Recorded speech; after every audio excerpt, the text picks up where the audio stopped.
আমাদের এই পৃথিবীতে প্রতিনিয়ত যুদ্ধের দামামা বেজেই চলেছে, যেমন ইরান ইসরায়েল যুদ্ধ, রাশিয়া ইউক্রেন যুদ্ধ এবং ফিলিস্তিন ইসরায়েল যুদ্ধ বর্তমান সময়ে চলমান রয়েছে।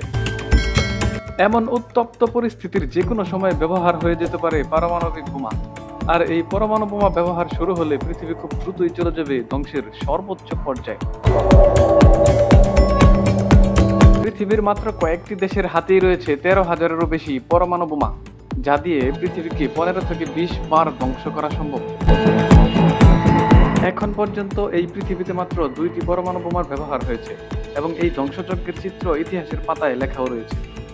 জাপানের হিরোশিমা ও নাগাসাতে 2টি পরমাণু বোমা ব্যবহারের সাথে সাথে প্রায় 2.5 লক্ষ মানুষের মৃত্যু ঘটে। এছাড়াও ঘটনার পরবর্তী কয়েক বছর ধরে এই অঞ্চলের মৃত্যুলীলা চলতেই থাকে। এমনকি এই অঞ্চলের পরমাণু রেডিয়েশনের ফলে প্রতিবন্ধী শিশুও জন্ম নিতে থাকে। জাপানের এই বোমার তীব্রতা এতটাই বেশি ছিল যে বিস্ফোরণের সময় এই অঞ্চলের মানুষ শুধুমাত্র আগুনে পুড়ে নয়, বাষ্পে পরিণত হয়ে যায়। কারণ এই সময় এই অঞ্চলের তাপমাত্রা ছিল প্রায় 3 লক্ষ ডিগ্রি সেলসিয়াস।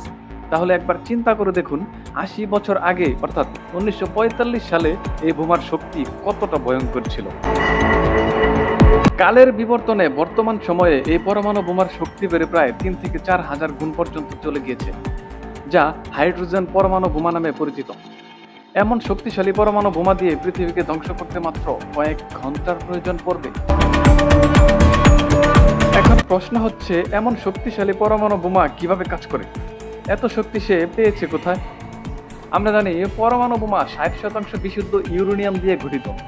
এই ইউরেনিয়াম পরমাণু বোমাকে বিস্ফোরিত করে এবং তার ধ্বংসলীলাকে দীর্ঘায়িত করতে থাকে। পরমাণু বোমা বিস্ফোরণের সময় ইউরেনিয়ামের একটি ক্ষুদ্র কণাকে নিউক্লিয়ার দ্বারা আঘাত করা হয়। এই আঘাতের ফলে ইউরেনিয়ামের বিস্ফোরণ ঘটে এবং সেই বিস্ফোরিত ইউরেনিয়াম থেকে আরো ছোট ছোট ইউরেনিয়ামের কণা বের হয় এবং তা আবার বিস্ফোরণ হয়। সেখান থেকে আবারও ছোট ছোট ইউরেনিয়ামের কণা বের হয়ে বিস্ফোরিত হতে থাকে। এভাবে যতক্ষণ না পর্যন্ত ইউরেনিয়াম নিঃশেষে পরিণত না হচ্ছে ততক্ষণ বিস্ফোরিত হতে থাকে। আর এটাকেই আমরা পরমাণু বিস্ফোরণ বলে থাকি।